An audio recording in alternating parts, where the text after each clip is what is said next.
Thank you so much. Have a seat, please, as I open my...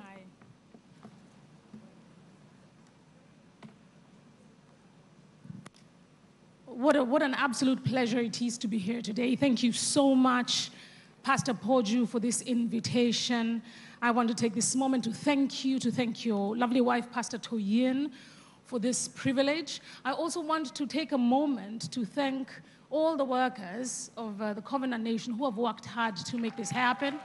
Specifically, and I said I want to point this out, the protocol team are fantastic, they're outstanding, and they're worthy of being mentioned. I say that I arrived in Lagos and I said this is probably how Vice President Kamala Harris felt. I arrived at Murtala Mohammed Airport, I blinked, and I was in my hotel room. That is how I'm telling you. I asked for 1 banana, they gave me 4. They are not playing.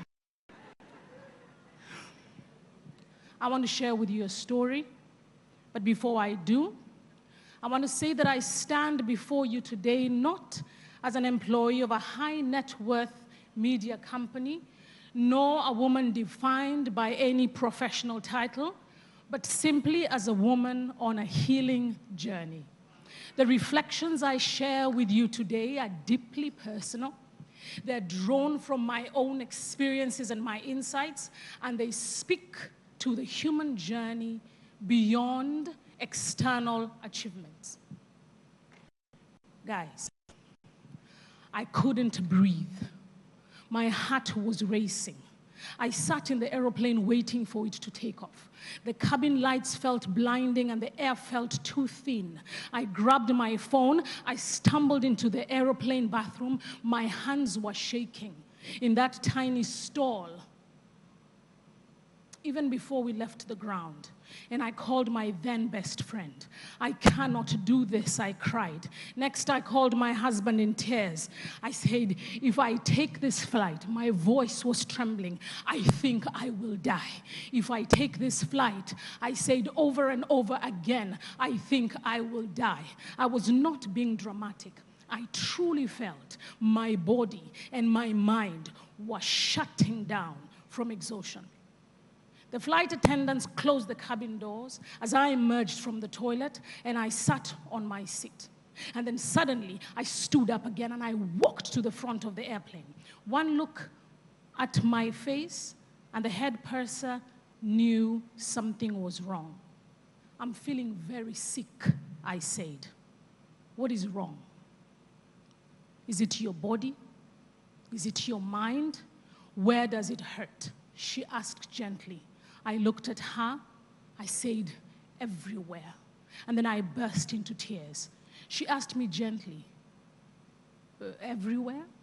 Where? In a blur, the crew made a decision. They reopened the doors of the plane. My suitcase was pulled from the overhead bin as I sat on the jump seat, cheek wet with tears. Everybody staring. I was sobbing hysterically as I found a wheelchair and carefully placed me on it and wheeled me out. I was utterly depleted, and I was deeply, deeply embarrassed. On the ride home from the airport, I cried at the back of the fancy black Mercedes-Benz. I cried uncontrollably. I feel like I'm dying, I told the driver over and over again as I hunched over. Waves of panic and fatigue crashing down. I think I am dying. He looked at me. This poor man, I tell you, he didn't imagine that morning when he woke up that his day would go like this. I got super hysterical, and he panicked, and he pulled over on the highway. At this very moment, I got sick. I threw up. I vomited all over the nice clean mat with the nice Mercedes-Benz logo. Crying, I apologized. I said, I will pay for you to clean it up. And finally, when he got me home and I walked through the door, I didn't even have the strength to speak to my kids. I walked past my husband, literally on all fours, crawled up the stairs, collapsed into bed, and slept for 3 days straight. This was my first real experience with burnout. It had hit me as I was about to chase yet another work commitment, and it had stopped me dead in my tracks, literally grounding me before takeoff. Now, you would think that this dramatic episode would have been the end of the story, a clear sign that something in my life had to change.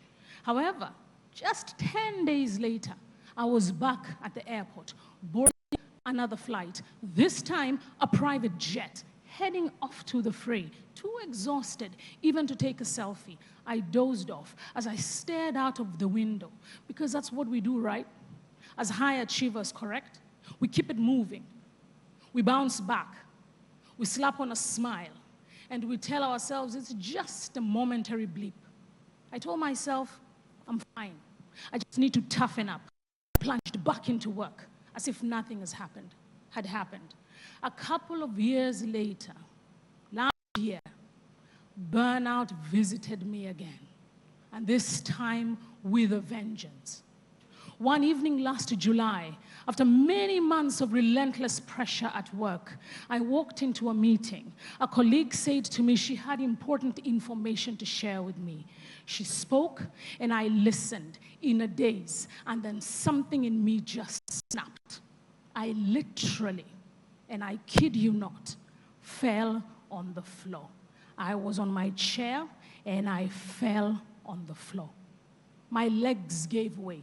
It was as if the strings holding me up had been cut. It was humiliating. It was terrifying. My husband had to come and pick me up because I couldn't drive myself home.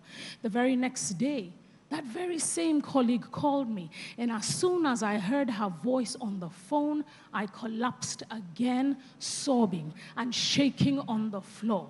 My mind and my body were in full rebellion, finally forcing me to confront what I had been avoiding. I saw a doctor, because frankly speaking, at this point, I had to.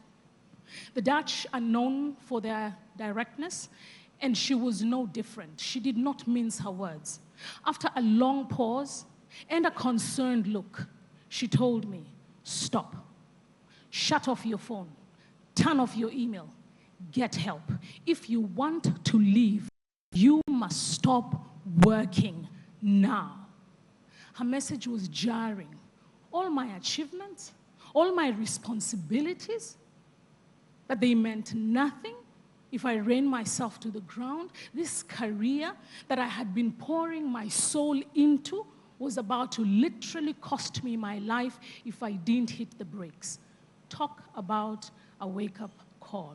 So there I was, a successful executive, a woman who on the surface to the world literally had it all, with the accolades and the title and the respect. You had the bio. I was completely broken down. I had been ignoring all the warning signs my body and heart were sending. Burnout does not announce itself with a loud voice or sirens like the police cars. It whispers. It whispers in skipped meals and shallow breaths, in early morning emails and tears you quietly wipe away in an airport bathroom so no one sees. Burnout often looks like high-functioning excellence on the outside, but in the inside, it's a quiet collapse. I had been so busy being who I thought I needed to be that I lost who I really was. I had confused being needed with being whole. I had mistaken exhaustion for purpose. I had forgotten that rest is not a reward for finishing everything on my to-do list.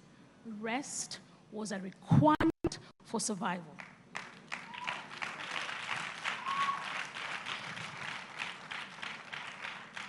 Thank you so much for being here and for listening to me so graciously. I know that that is an intense way to start a talk, but I wanted to start with that story because it was the only honest gateway as to why I am here, why I am speaking to you amazing women on this theme. My name, as you were told, is Dorothy Gbettuba. I am a wife, I am a mother, I'm a creative, I'm an entrepreneur, I'm a content executive, I am a leader, and above all, I am a child of the Most High God.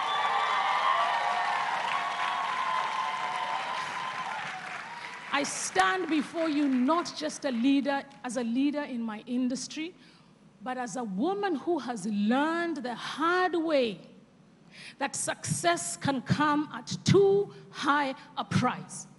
On the outside, I was collecting promotions, I was collecting awards, and yes, I was collecting frequent flyer miles. But on the inside, I was running on empty. So today, for this moment we have together, I want to share with you what I discovered on the other side of accolades. I want to share with you about finding my identity, about finding my alignment, and about finding peace in leadership, beyond the applause, beyond the awards. This journey taught me how to redefine what strength and success means, and it gave me a new mission. Guys, we women here in this room, dressed very, very nice, we often feel we must push ourselves. Can I get a witness? We feel that we must prove ourselves endlessly. Can I get a witness? And you know why? Because for so long, that space at the top was not designed for us. We are afraid that if we slow down, if we say no, we'll fall behind or we will let others down. That was me. I wore my busyness like a badge of honor, while privately, my health, my happiness frayed. Now, I cannot recall anybody as I was growing up teaching me about work or life or how the two intertwined. What I remember, what I saw, what created a particular impression in me was that by the age of 40, my mother was a high-flying executive, and I admired her and her equally busy and successful friends. I wanted to be like her and her friends. Everywhere she went, she was respected and admired. Society celebrated the polished, high-achieving woman, always on the move, always on, always doing. So this was my first understanding of leadership. Guys, there's something powerful and equally dangerous about the compliments or the affirmations we receive as women sometimes. You're strong. You're breaking glass ceilings. You're doing it all. The world celebrates achievements. It celebrates endurance. It celebrates visibility. It reinforces a narrow image of what it means to be a strong woman. And if I'm to be honest with you, those compliments are seductive. Those introductions, they are seductive. They feel like validation. But without realizing it, we start working to protect the image instead of living from purpose. We call it legacy. We say it's for our daughters. We even spiritualize it. We say it's our calling. We justify with our past struggles or our family responsibility. Almost every story of a so-called strong woman begins the same way. She was incredibly hardworking. It's as if hardship is a price of worth. But sometimes what looks like strength is just suffering dressed up for applause. Ladies and gentlemen, I am now in my 11th month of medical leave. I am now in the 11th month of my sick leave. Now, during my sick leave, I found myself moving through what felt like various stages of grief, because burnout is a kind of loss. It is the loss of energy. It is the loss of clarity. It is the loss of who I thought I was. What came next wasn't necessary, was not just recovery, it was mourning. First came the shock. I remember lying on my bed, guys, staring at the ceiling, completely numb. My body had shut down. I kept on thinking, this can't be happening. I'm the one who bounces back after 10 days, 15 tops. But this time it was different. Then came the denial. I told myself, I just need a good nap, a few days off. I clung to the idea that I was still in control. Calling it burnout felt too real. And so I didn't, until my therapist did. He said the word out loud, burnout. And suddenly I was drowning in guilt for my kids, for my team, for my family. I kept on asking myself, why didn't I see it coming? What could I have done differently? And then next came anger at the world.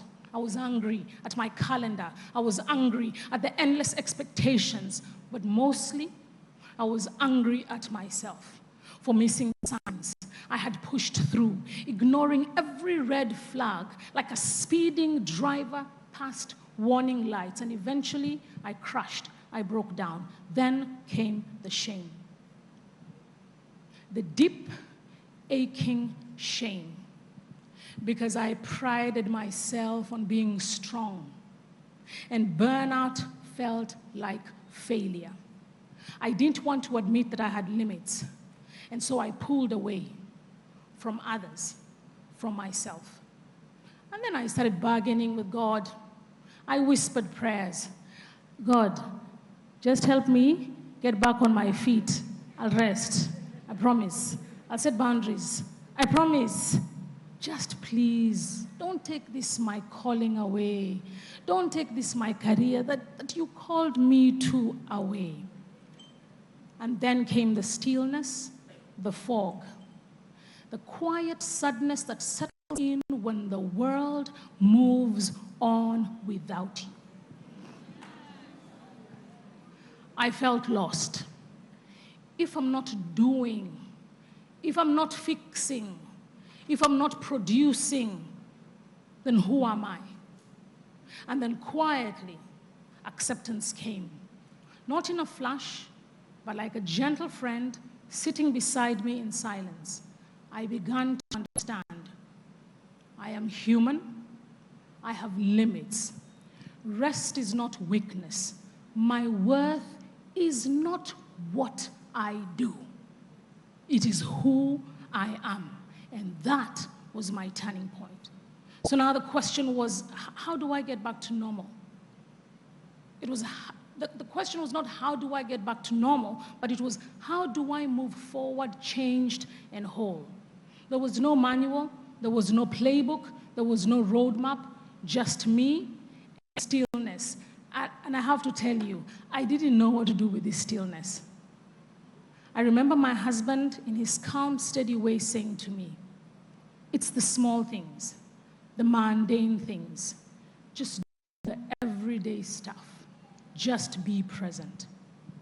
They always tell you in an aeroplane, when they're giving you the safety instructions, that in case of an emergency, when the oxygen mask falls from the above compartment, put on yourself, then put on your child. It feels counterintuitive, right? That instruction never made sense to me back then, and when I had my 2 daughters, it even made less sense. Yet this remains the first and most urgent lesson that I learned when I was away on my medical leave. I had to put my own oxygen mask first. I always felt the inexplicable need to do everything, to fix everything, to do my job, and that of a few other people. The ball simply could not be dropped, not on my watch, a savior complex, which on the surface might seem selfless. But if you peel back the layers, it is fraught with ego. My first breakdown at the airport and then years later made it painfully clear that I was neglecting the very foundation of effective leadership, my health and my well-being. So I made an incredibly difficult decision. I stepped back. I went on my medical leave, and it was a terrifying thing to do. There was a loud voice in my head screaming, "What about your career? You have worked so hard for it. Everything will crumble without you." But that was the voice of fear. And yes, ego. It was not the truth, because in reality, the world did not end when I stepped away to heal. It absolutely continued, and it did so without skipping a beat. And so during those first weeks of leave, I slept a lot, and I cried a lot. But this is where I learned to surrender. It was a very difficult thing at first, because sitting in my silence, I realized I had to surrender the future I had created for myself in exchange for the future that God had for me. There is something profoundly powerful about surrendering to God's divine guidance, in letting go and then seeing him work through other people who slowly and ever so gingerly led me to a place of healing. My husband is an extremely supportive man. He is an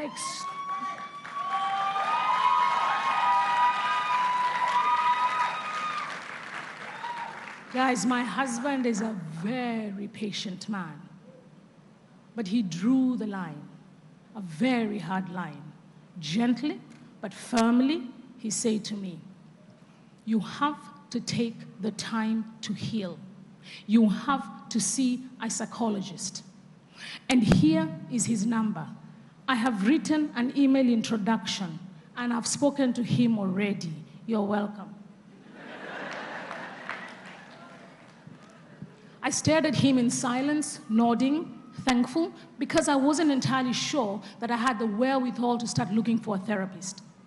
It ended up being a perfect match. I remember sitting on my psychologist's couch for the first time, marveling at the tastefully designed office. I wasn't sure whether I should lie down or I should sit up. I'd watched enough Hollywood movies to know I could do either.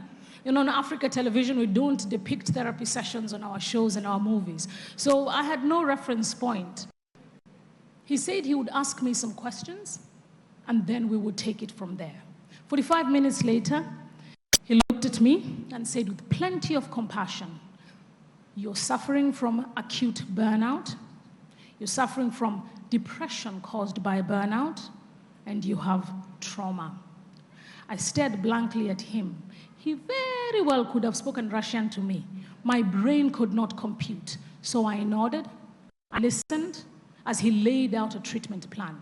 I was exhausted. All I could think about was lying down and closing my eyes. And from then on, every week, my husband would take me to see my therapist. He would wait for me at the restaurant by the corner, like clockwork. I would be done in 60 minutes, sometimes 90. I would join him. He would ask me how it went. I would answer. We would eat some food. Then we would go home. I would then go and I would sleep. This decision to seek professional help is one of the bravest things I have ever done in my life. Because slowly but surely, I began to feel the fog in my mind lifting. One day I phoned my mother, and after our casual catching up, I confessed something to her. I said to her, Mom, I think I was addicted to my work. I told her that I felt that I had made my career my everything. I had idolized it. I had let it define me. It had become my identity, and I was feeling rather lost without it. Because who was I really without my titles? Who was I really without my accolades? I realized that people wear burnout as a badge of honor. We think that burnout is a sign that we are strong. It is not. It is a sign that something is very, very wrong. True strength begins with knowing when to pause, when to breathe, and when to refill your cup. And so the question I asked myself was this: if I stripped away my job title, if I stripped away my resume, if I stripped away the pats on the back, who was I? This was a very difficult question, and at first I felt very empty. But ultimately, it was liberating because it was a chance for me to redefine success for myself on my own terms. I realized I'd been living by a script I had never consciously written. It was a mix of societal expectation, professional benchmarks, and internal pressure. I had been measuring my worth in accolades, the big shows that we had launched, the many deals that I had closed, the promotions that I had earned, the applause at the industry events, the "you are so amazing" compliment. Don't get me wrong. Like I said before, these things are not bad. But they had become my everything. They had become my identity. And so I started recalling what truly brought me joy, what truly brought me fulfillment before the world told me what I should do. I remembered how success used to feel like, the joy of creating something meaningful, the impact I could have on others, the freedom to be fully myself. And so I pulled out a notebook and I literally wrote a new definition of success, one that had nothing to do with work, with applause, or with awards. I discovered a deeper strength in vulnerability and honesty. It took more courage for me to say I was not okay. It took strength to admit that I needed help, to receive help from doctors, from family, from friends. It took strength to step away from a high status, high profile job and role to heal. It took strength to be silent. It took strength to ignore the whispers. It took strength to ignore the gossip. This is a form of strength that the world does not give enough credit. The strength to be real. So now I believe that success is not just about what I achieve, but also how I achieve it and who I become in the process. And strength isn't about never failing. It's about getting up differently, wiser, with humility. In fact, I will say this clearly for those who are taking notes. Saying no is a leadership skill, and setting healthy boundaries is a form of success. Redefining success and strength in this way was like taking off a pair of beautiful, expensive heels that everybody has been complimenting you on and how you look so nice, but when you take them off, your feet feel sore. I felt lighter, and I want to invite you to consider redefining strength and success for yourself. If the current definitions you're chasing are burning you out or are leaving you empty, you have the authority to change them. No one lives in your skill or your soul. You get to decide what a life well lived looks like. Don't let society or an outdated personal script trap you into a definition of success that leaves you depleted. A huge part of my healing journey, and perhaps the most profound lesson, was learning to lead with authenticity. And my sisters have spoken about this. To realign with my spiritual core, and they have each mentioned it. So let me expound a little bit. When I was grinding away, trying to be superwoman, I just didn't neglect my body. I neglected my soul. I was so busy performing the role of being a perfect leader that I lost touch with the real me and with the purpose that got me into leadership in the first place. In the flurry of my busy life, I sidelined the quiet moments of prayer and reflection that used to guide me in the past. Occasionally, when there was a challenge that came my way, I was quick to break the glass and ask God, hey, please, help me, show me mercy. And you know what? He always did. So in the depths of my silence and in surrender and desperation, when I had nothing left, I finally knelt down, literally and figuratively, and I prayed from the depths of my heart the shortest prayer I have ever said. God, I need you. I cannot do this anymore on my own. Please help me. It was my most honest prayer that I'd uttered in a very long time, and I let go of my pride in that moment, the pride that told me I should be able to handle everything by myself, and I surrendered. And that surrender was the beginning of a profound realignment. It was not a flashy moment. It was quiet. It was personal. And you know what? In the world of big business and big ambition, surrender and obedience are not popular words. But I learned that sometimes true leadership looks like quiet obedience. Obedience, like my sister said, to your core values. Obedience to your convictions.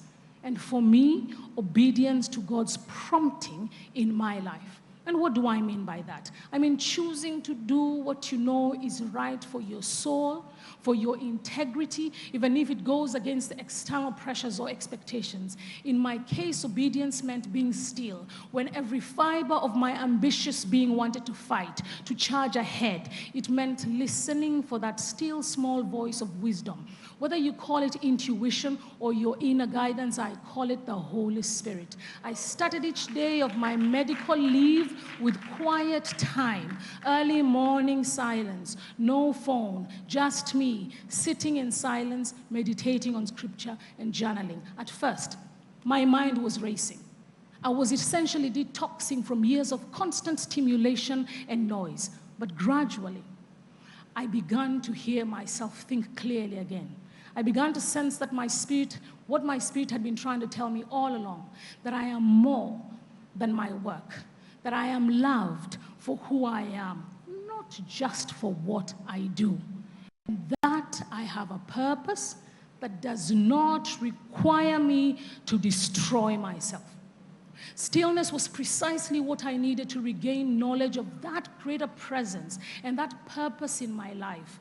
Day by day, I embraced stillness, and I prayed and I wrote out my tangled thoughts, and a peace crept back into my heart.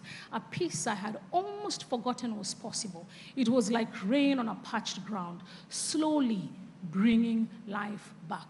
And with that peace came clarity. And I started to see which parts of my life were aligned with my true self and which parts were performative and they were forced. Authenticity, I realized, isn't just a buzzword. It's a lifeline. If I couldn't be authentic in my leadership, then the success I was striving for would always feel hollow. Authentic leadership meant I had to integrate all parts of myself, my values, my well-being, my faith, my femininity, my empathy into how I lead, not check them at the door. I had to be the same person in the meeting room that I was in my journal and in my prayer.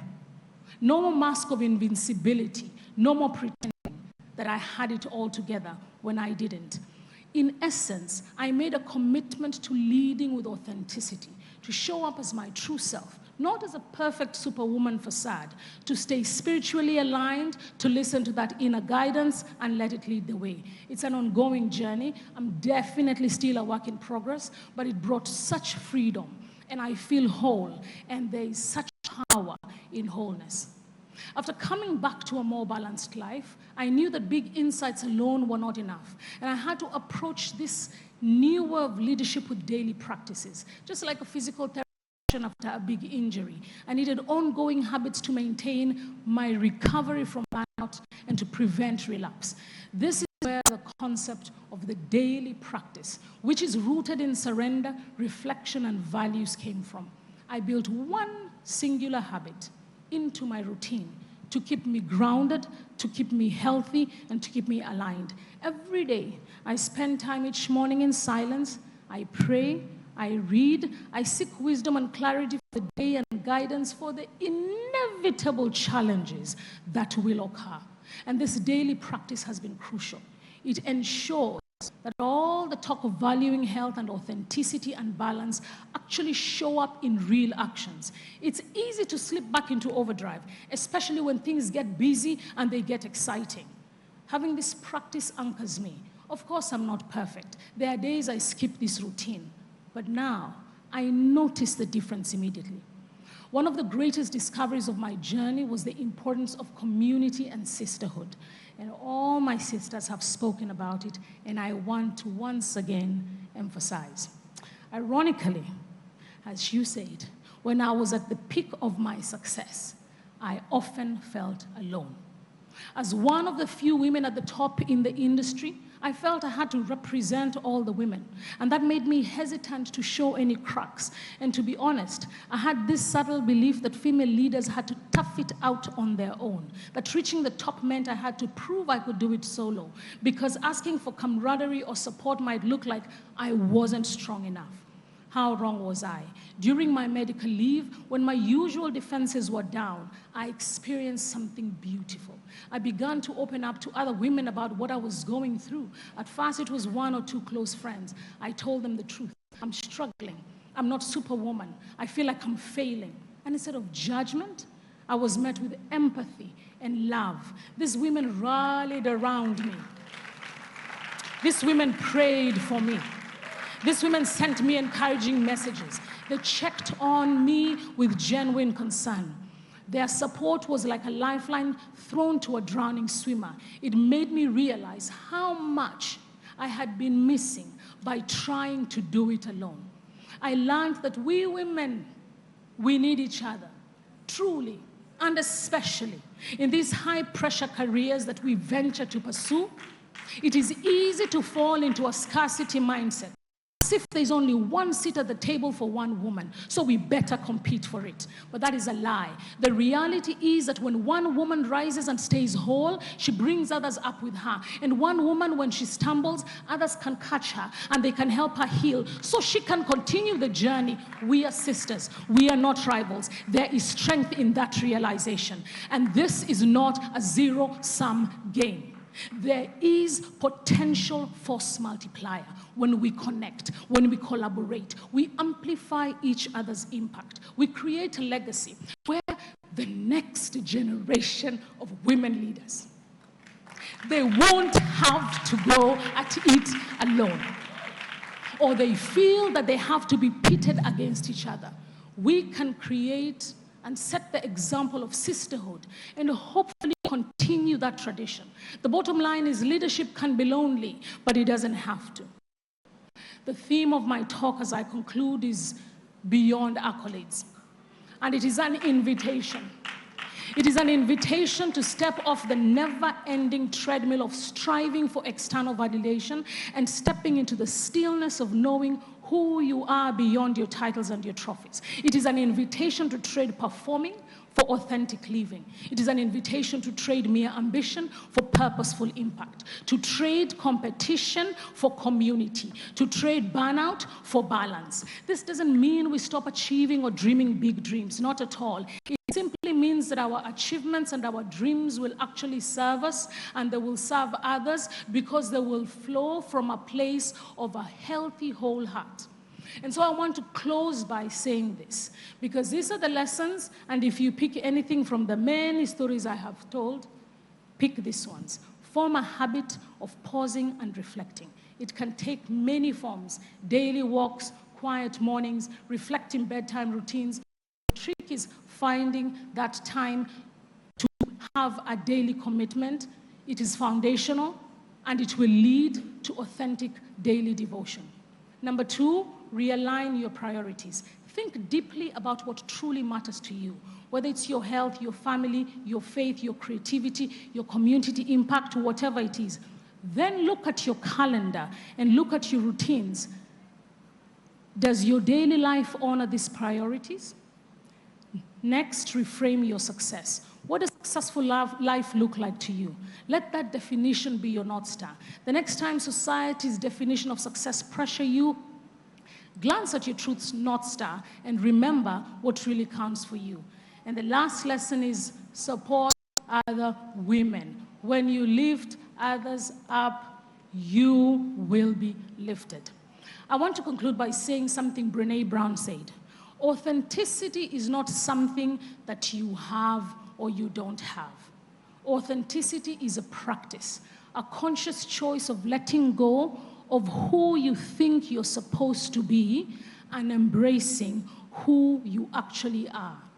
And so I stand here today in front of you, not as someone who has it all figured out, but someone who's continually learning and healing. My journey towards embracing authenticity and wholeness in leadership is ongoing. I jokingly say that I now walk with a little bit of a limp, a reminder of the lessons that I had learned. But I also walk with far more joy and freedom than I have ever had when I was carrying the weight of the world alone. Beyond the accolades, the world needs the authentic you. More importantly, you need the authentic you. The people you lead need the authentic you. The people you love, that you come home to, need the authentic you. The young generation that is watching you need the authentic you. We all need the real, vibrant, whole person that you are at the core. Ladies and gentlemen, thank you for listening to my story. Thank you for listening to my reflections. Your life is more than a resume. It's more than a list of your accomplishments. Lead from wholeness. Lead from your soul. When you do, not only will you thrive, but every single person around you will be blessed by the leader and the person you become. Thank you and God bless.